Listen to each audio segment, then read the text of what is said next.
Well, good morning, and thank you so much for being here today.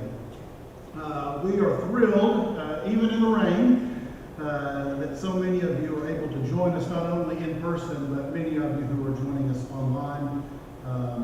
Thanks to Dr. Waters and students in his program, as we honor those who have done so much for this country. Ladies and gentlemen, my name is Chris Whaley. I'm blessed to serve as the president of Roane State Community College.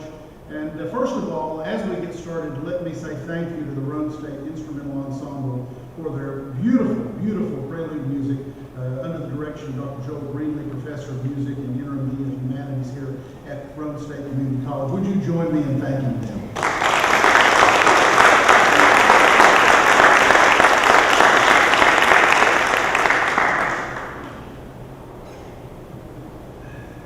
We would ask you now all to please rise for the national anthem, again performed by the Roane State Vocal Ensemble, led by Brenda Lucci, Professor of Music here at Roane State, and she also serves, we're very grateful, as our choral director.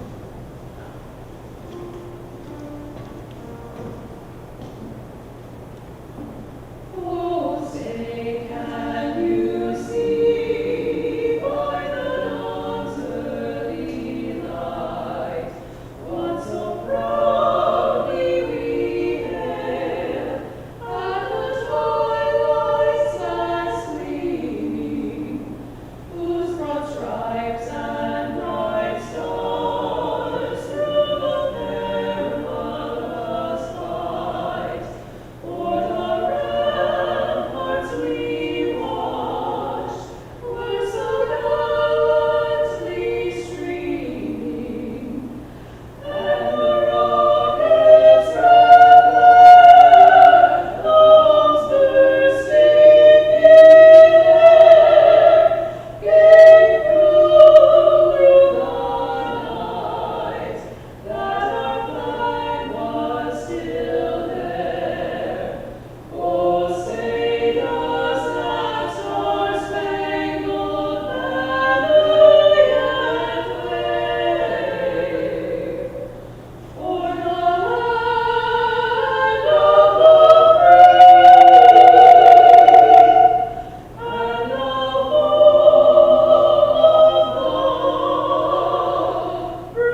thank you to the vocal ensemble. That was beautiful. Thank you so much. I would like to recognize again and thank all of you for being here today. A little different from last year. We're inside, number one. Obviously, the flags are outside, and we'll speak more about that in just a moment. But we thank you for being here. And I'd like to recognize a few individuals who plan to be with us today. I'm not sure if all of them have made it yet, but they will be here at some point during the time together.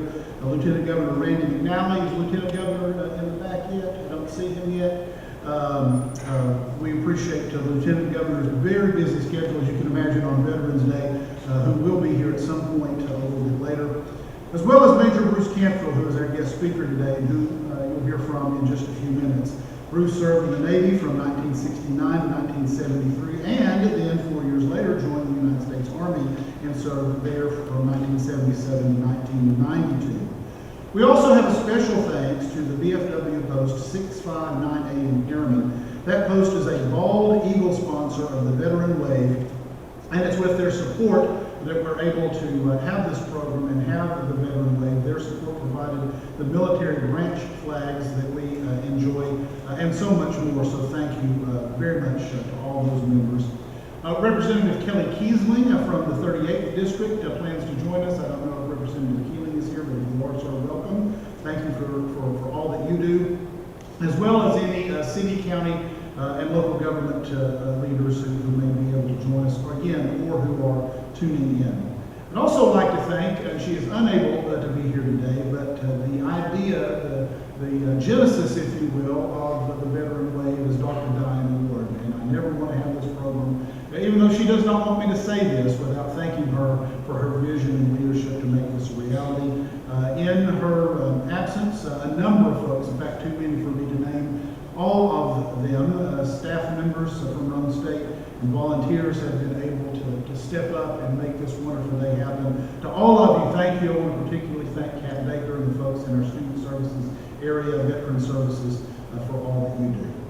Now, as you entered the theater, I hope that you were given a needlepoint flag lapel pin, just like this one. If you did not receive one, please make sure and pick one up on your way out. These are really special to us. These lapel pins were made by Monica Stanley and her mother, Regina Stanley, handmade for our Veterans Day celebration. Monica's dad served for 12 years in the Army as a veteran of the Vietnam War. Her brother Michael retired after 26 years in the Air Force and is a veteran of Desert Storm.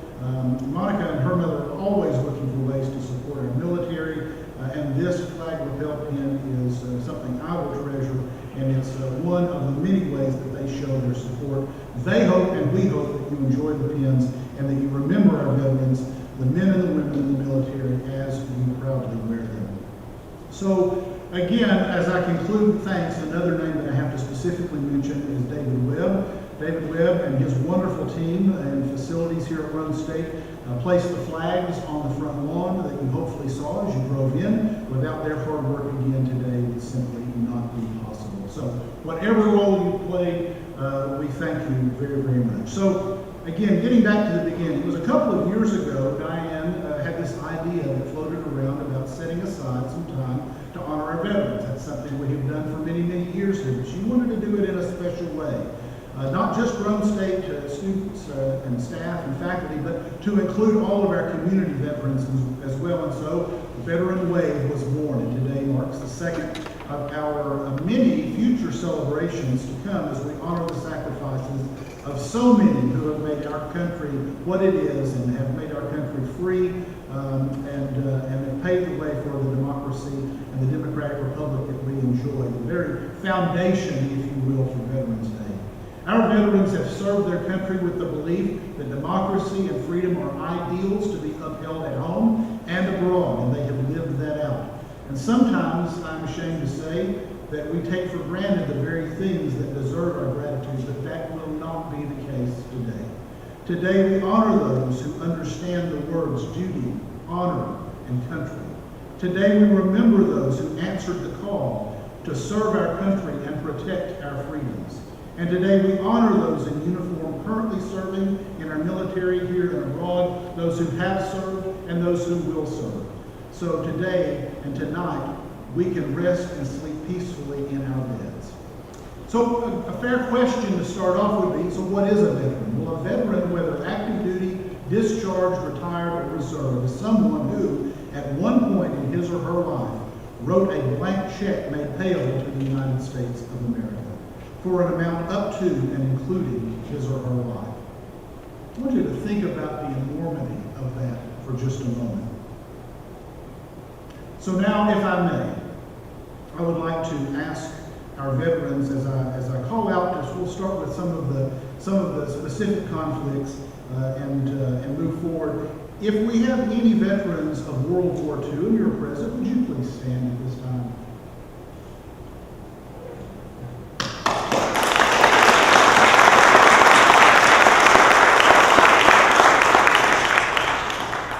If you are a veteran of the Korean conflict, would you please stand?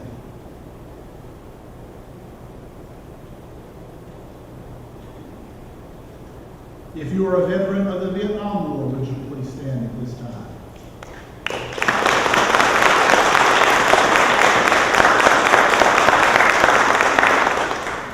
If you are a veteran of Desert Storm, would you please stand?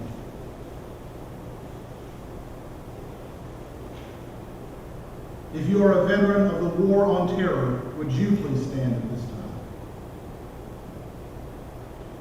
If you are a veteran of any branch of the military, past or present, would you please stand?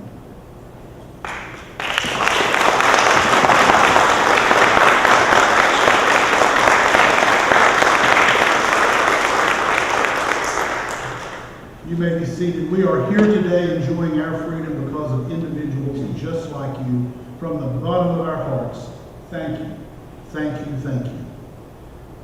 In 2020, TBR Chancellor Flora Tidings established a system-level award to honor the service, bravery, and sacrifices of military veterans in the campus communities. And the college president each year has the honor of nominating a campus recipient from the currently enrolled students, faculty, staff, or alumni. And as a part of our Veterans Day observances, a special challenge coin is presented on behalf of the Chancellor, which I'm now going to try to remove. You left me one job, Tamsin. Let's see if I can do that.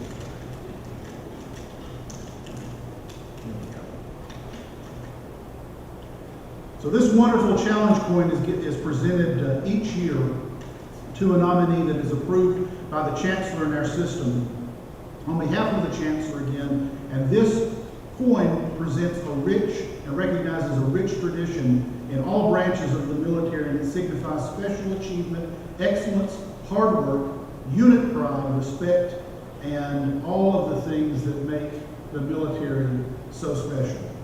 I am pleased, ladies and gentlemen, to announce that the 2022 recipient of the Chancellor's Challenge Coin is Joseph Westcomb. Joe, would you please step forward?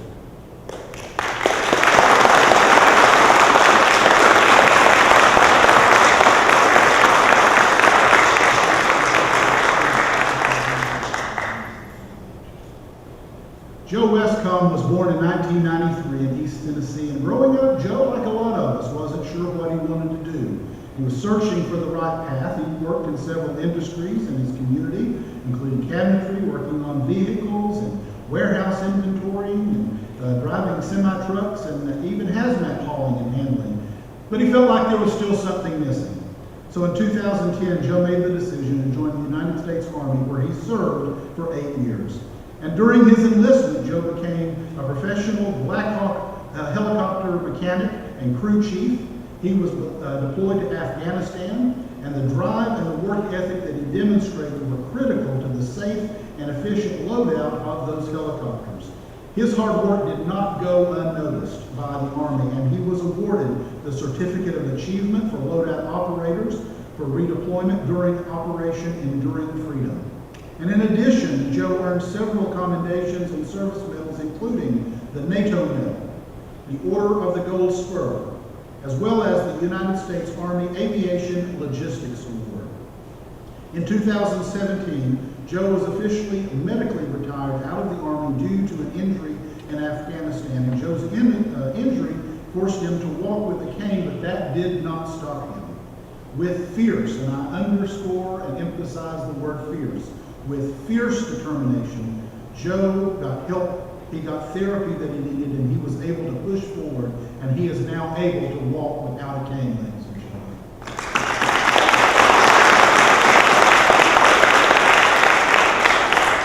Now, after his time in the Army, Joe realized that a college degree was something he not only needed, but that he wanted. So now he is pursuing his goal to become a registered nurse, utilizing the VA educational benefits that he earned during his service to our country. To Joe, this is not just another achievement or goal to add to his very long resume, but the final step to the forever career that he has been searching for.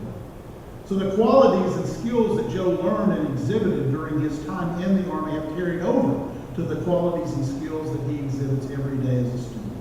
Joe is proud to be attending college at Roane State, and he is thankful for everyone who has helped him along his path. During his spare time, which is probably in short supply most days, he enjoys spending time with his wife, his 2 daughters. He runs a small side business showcasing and selling unique custom flags made of wood, metal, or epoxy resin, which are beautiful. One of his works is proudly on display in the Roane State Scott County campus, by the way.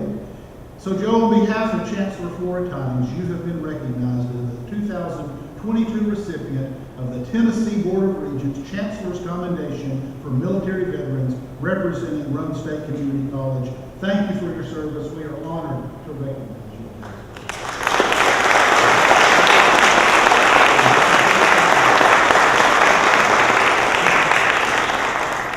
Not one on speeches, but thank you very much. I'm very honored to accept this award and the opportunity that I've got through Roane State to be able to learn more, to better myself, and to help my family out. Thank you all.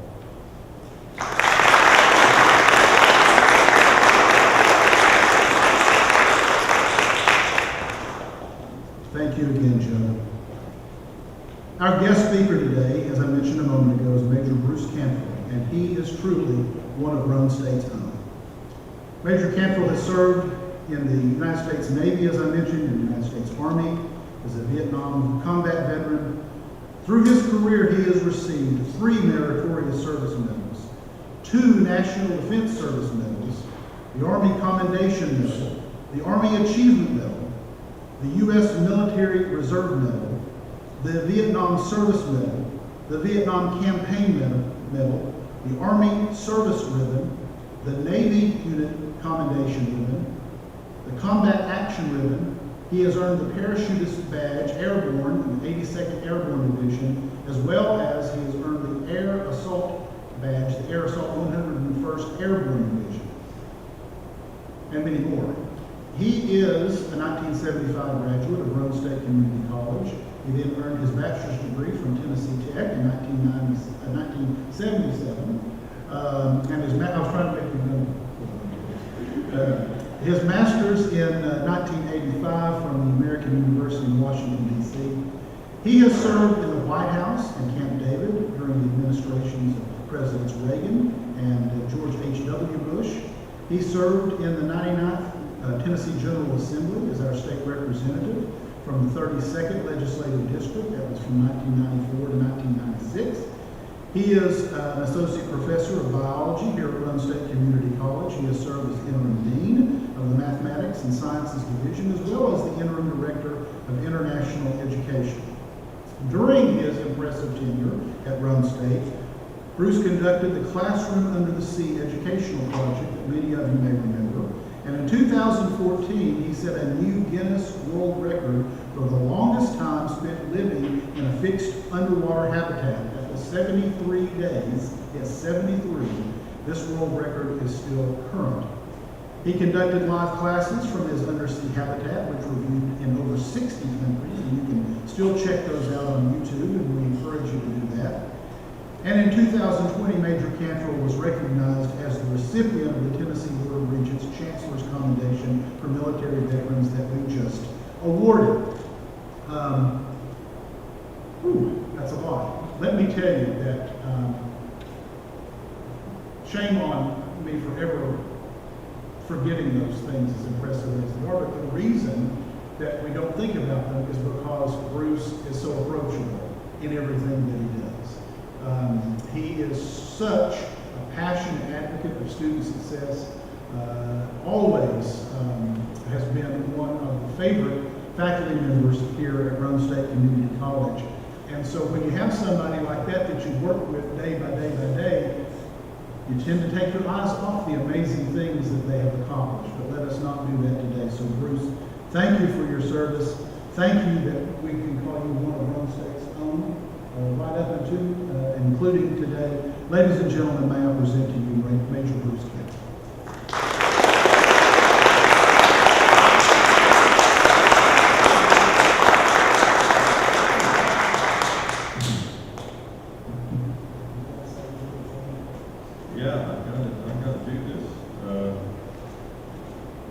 Where do you go from there? I mean, you made me sound like an interesting person, but we all know better. On behalf of President Whaley and Vice President Ward of Roane State, I certainly want to welcome you all here today to help celebrate our annual Veterans Wave. Before I begin my remarks, I don't know where to go from there, but I want to take a moment to tell you how I got to where I am today. Now, despite what Jamie Stringer might tell you, he is not responsible for getting me to where I am today. Sorry, Jamie, he paid me to say that, but I have changed it a little bit. Now, I'm not going to bore you with a biography of my entire life. When I say I want to tell you how I got here today, it's basically how I got to be behind this podium at this particular point in time. We can call it behind the scenes at Roane State. We can call it how to make big decisions, or if you're that kind of person, you can even call it the art of the deal, if you like. But a few weeks ago, I was sitting in my office. I got a text from the vice president of the college, Dr. Ward, and all it said, "Are you in your office?" That did not sound good. No, it didn't sound good. So I immediately text back and said, "Am I in trouble?" She texted back and said, "I am on my way to your office." That really didn't sound good. So I texted her back and said, "Am I in trouble or not?" And she texted me back and said, "No, I'm on my way to your office and I'm bringing the chocolate." Now, if you know Dr. Diane Ward, she has a legendary basket of chocolate. She takes it everywhere. It is her tool. So Dr. Ward showed up at my office and she sat down with this huge basket of chocolate on my desk. The first thing she said was, "Have some chocolate." Of course, if you know me, I'm a chocoholic. I did. So she looked at me and said, "Would you like to be our speaker this year at the Veterans Day ceremony?" Now, my mind was screaming yes, but in front of me was this basket of chocolate. Time to play hard to get. So, my mouth said, "I'm sure you can find someone more interested. Better have some chocolate." Now, I did. "I think you'd be a good choice." I said, "What would I talk about?" And she answered, "Just talk about yourself. Here, have some more chocolate." I did. Well, after a while, even I can only eat so much chocolate. So, here I am. Thanks for that big bag of chocolate. I think I'm a pretty shrewd negotiator myself. You had to have been there. As you can see from my uniform, I spent most of my military career as an Army officer. But I also spent formative years as a young person right out of high school in the Navy. So now I want to talk a little bit about the often unnoticed and sometimes unappreciated role that the Navy appears to have. Do I have any fellow sailors out here? You know exactly what I'm talking about. You were there. This is for you. Okay, you can all visualize the Navy. It's only natural to think of the Navy there's a bunch of ships just sitting out there on the ocean, doing nothing, bobbing around, not much excitement going on. Usually, when military conflict is portrayed on TV or in the movies, everyone likes the excitement of the endless ground battles going on over and over and over and over again with no break. It makes a great story. Or when real combat or conflict is reported on the news media, no reporter in their right mind wants to be embedded on a Navy ship. They want on the ground. I mean, where's the excitement in that? Where's the story? And more importantly to a journalist, where is the Pulitzer Prize on a ship? So, this is for you. Before I go further, let me explain a little bit about naval deployment. A typical naval deployment, at least back in my day, 1863 or something like that. But a naval deployment usually lasts about 6 months. You're out 6 months, you come back 6 months. If I get wrong, please correct me. When you are deployed at sea, it's very, very rare to spend over 2 to 3 weeks on the water without making a port call. You need to take on food, you need to take on ammunition, sailors need to party, that's what we do. When at sea, normally you're on watch 24 hours a day. You stand to watch for 4 hours if you're lucky, and then you're off for 8. 4 on, 8 off, 24 hours a day, 7 days a week. But during service, in a hostile area or any type of emergency situation, more watches are needed. We call those starboard to port watches. Instead of 4 and 8, you're on 6 and 6. So you're on 6 hours, off 6 hours, trying to get as much sleep as you can, try to get the food, try to get the laundry before you get to go back on duty. During emergencies or in hostile situations, we go to general quarters. In the general quarters, everybody's up. Everybody's on their duty station. And if you've got the 12 to 6 watch, you just got off watch, general quarters goes at 6 o'clock. Guess what? You're still on duty until it's done. And during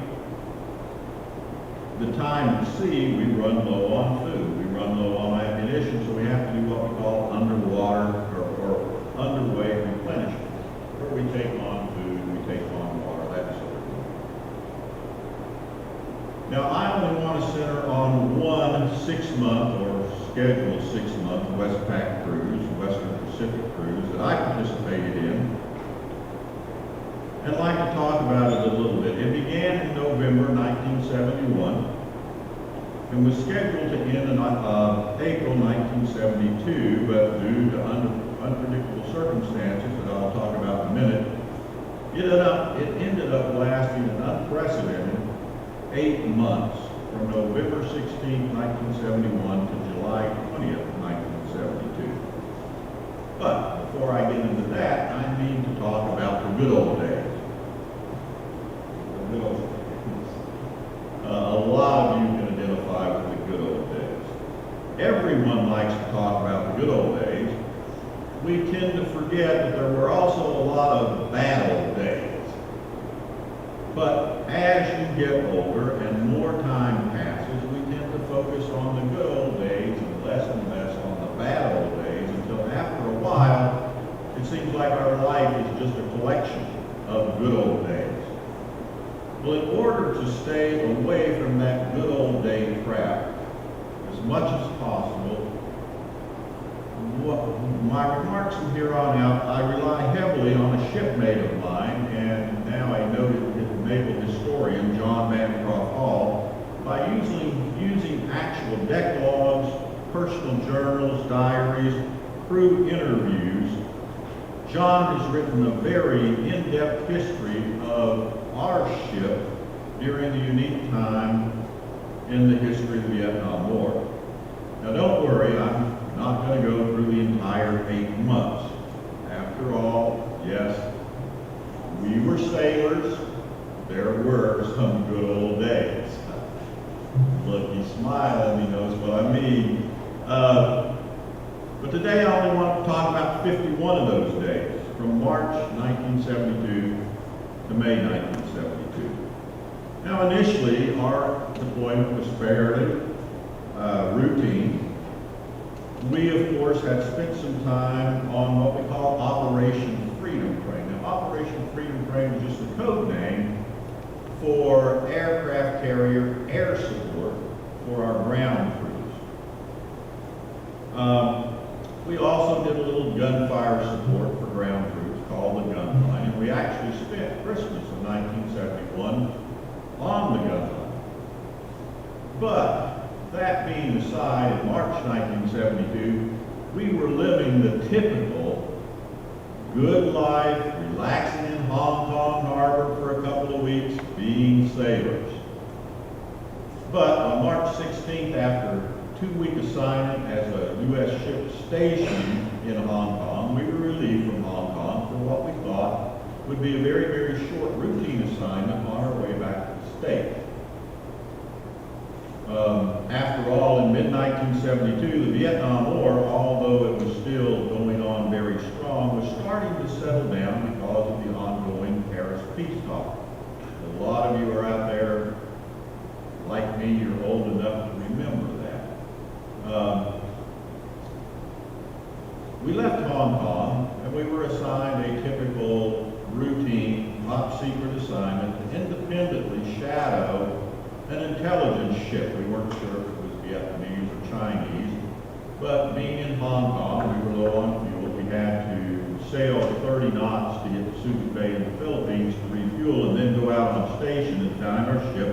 We shadowed the ship for about a week.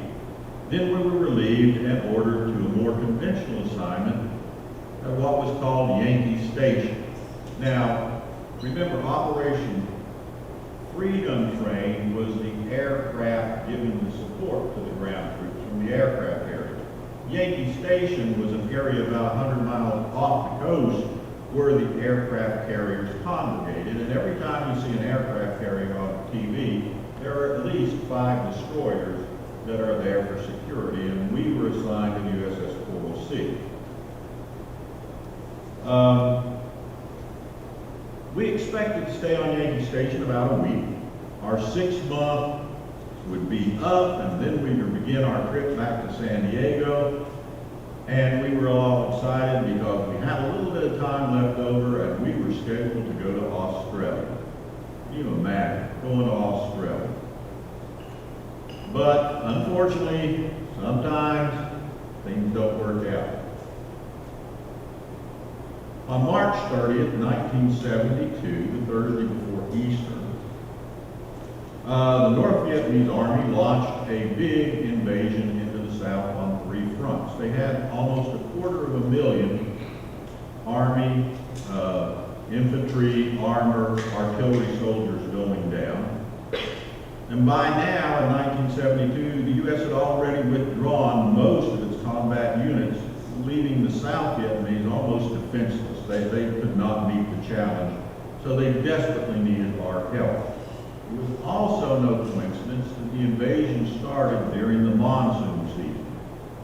A lot of rain, a lot of low cloud cover made aircraft support virtually impossible. So on April 5th, Richard Nixon, you all remember Richard Nixon, some of you do, I'm sure, he reauthorized renewal of strikes against the North Vietnamese that had been suspended by former President Johnson.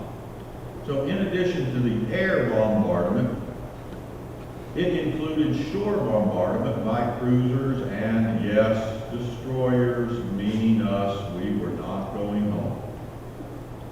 Now, the Navy would eventually surge a lot of the cruisers from the States, but they could not arrive on station for several weeks, and they needed assistance now. So everybody was there.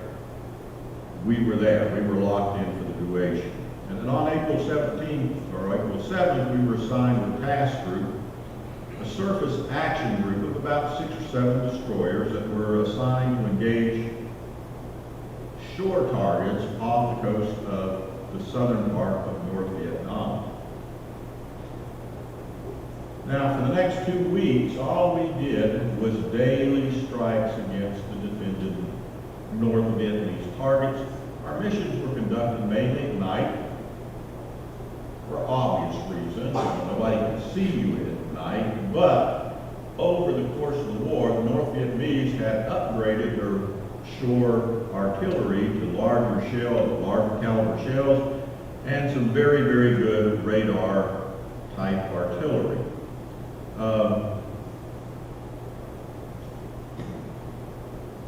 During the day, you would grab your food, you would grab some sleep if you were not on watch. Then at night, you were going to go on general quarters, and we would approach the coast at a very, very high speed. We would fire on our designated targets and then get out of there as fast as we could. One advantage we had was that an artillery shell, when it's fired, it spends about a minute in the air. So with high-speed maneuvers, the North Vietnamese had to try to guess where we were going to be a minute into the future. But what they couldn't do with accuracy, they made up for in the number of rounds fired.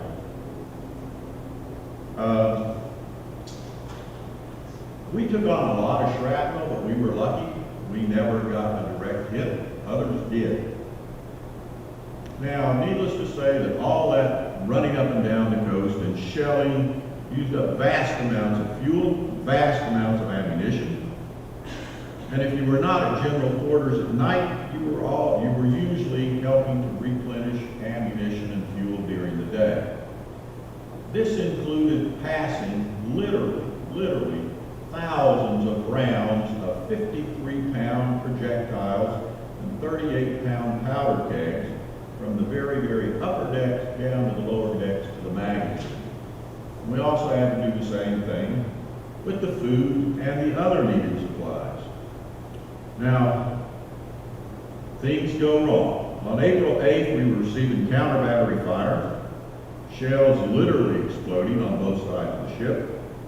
We were at high-speed maneuvers, about 30 knots, and we lost helm control. Can you imagine having your car on the interstate, speeding down the road, and you lose your steering? Try that on a Navy destroyer trying to evade enemy gunfire. Luckily, things are redundant. So the helmsman, the standby helmsman in the rear, call it the after part of the ship, the after steering compartment, pretty quickly got recontrol of the ship so it diverted the disaster. One significant point on April 17th, our ship, along with 3 other destroyers, we were actually conducting daytime strikes at a little island called Hon up in the north. As we were retiring from the field, we were approached by North Vietnamese PT boats at a very, very high rate of speed. Being the last ship out, it was our responsibility to engage the ships. Unfortunately, during that mission, one of the destroyers, the USS Buchanan, took a direct hit. But on April 24th, we finally got a break. We were finally assigned from the guideline to a radar picket operation off the coast of North Vietnam, known technically as PIRES. I have no idea what PIRES stands for, but that's what we call it. To us, it was like a vacation. No shooting, no high-speed operations, peace and quiet, getting some sleep. On April 28th and 29th, we returned to Freedom Train operation, that's supporting the Aircraft Carrier Task Force, followed by 5 more days of PIRES. On May 6th, we were actually released from the task force and returned to Subic Bay on May 8th. We had spent an unprecedented 51 continuous days at sea in a combat zone. Unfortunately, reinforcements had still not arrived from the state, so after Subic Bay for a few days, we got another opportunity to spend another 45 days doing basically the same thing before we were released to go home. Now this is the good part. There are good parts. We arrived back in Subic Bay on our way home on June 29th, 1972. my 21st birthday. Yes, can you imagine? 21-year-old coming off the gun line into Subic Bay. Sometimes I like to think that I can even remember a little bit of it, but you know, it's vague, it's vague. We arrived back in San Diego on July 20th, 1972. Our deployment had lasted 248 days, a little over 8 months. Of the 8 months, we spent 196 days, or a little over 6.5 months at sea. Of the 196 days at sea, 133 of those days, or 4.5 months, were spent in the combat zone. In total, during that deployment, we traveled more than 50,000 nautical miles. That's over 57,000 regular miles. We conducted 71 underway replenishments, and during that time, believe it or not, we fired in excess of 16,500 rounds of 5-inch 38 caliber shells. Now, obviously, they weren't being fired continuously, but if they had, it would have averaged 124 rounds a day while we were in the combat zone. That would be almost 1 round fired every 10 minutes, 24 hours a day for 133 days. A lot of ammunition. But, you know, I stay in contact with my shipmates. So we all agreed that given all the hardships that we had been through for the last 8 months, still to this day, our biggest regret is never got to Australia. I mean, we were sailors. Thank you all for being here. We appreciate it. Thank you so much.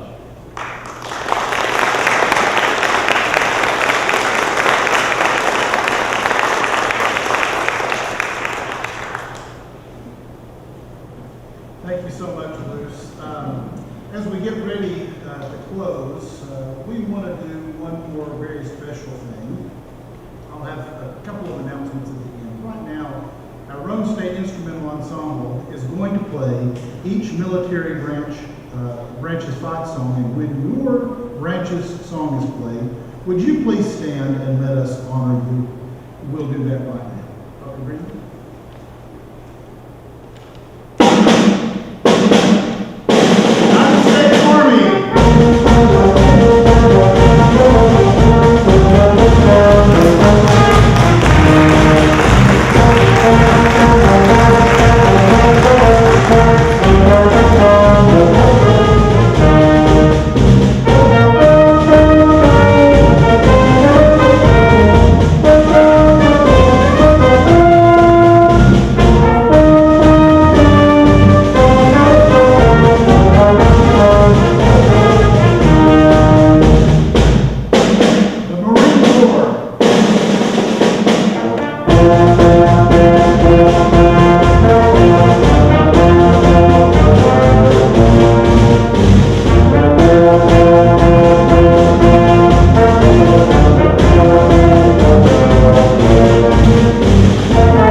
thanking again the Roane State Instrumental Ensemble for their beautiful music.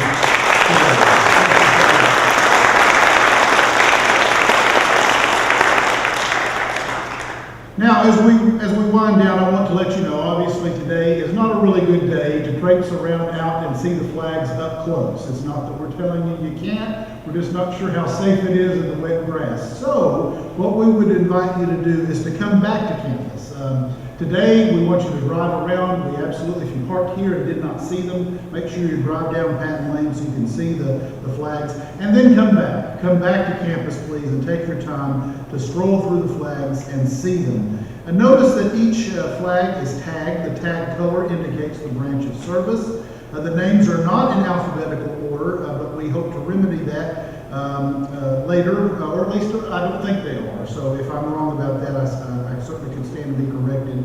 And notice that the service tag colors, Army is represented by the color green, Air Force by light blue, Coast Guard by dark blue, Marine Corps by red, and the Navy by dark blue, and then all Roane State personnel and students have a separate Raider red tag on them. So again, thank you to all who made those possible. For our veterans today, again, we know it's raining outside, but we do have lunch prepared, and we would invite you to join us in the Van Student Center. And so from here, it's a little bit of a walk, but we have folks with umbrellas, so don't try to find it if you're not sure where the Van Student Center is, because we have folks who will personally walk with you over there and guide you. So please join us, all veterans, for lunch in the Van Student Center. And if you have time, we would also invite you to please step across the hallway here, just as you go outside into the foyer, and then down the hallway, you'll find our Powers Brown Art Gallery. And on display in that gallery is a wonderful patriotic display of art by Craig Stevens, as well as some of his work that is also on display in the Van Student Center. So, as we close, again, from the bottom of our hearts, thank you. I would especially like to thank Tamsin Miller, who we just don't do events around here without her. Tamsin, we appreciate you. And even though he will not want me to do this, I have to say a special, completely biased thank you to not only an incredible veteran, but the best father around, Royal Whaley, who's also a former employee at Roane State. So thank you for coming today. God bless all of you veterans. May God bless America. Have a great afternoon. Thank you.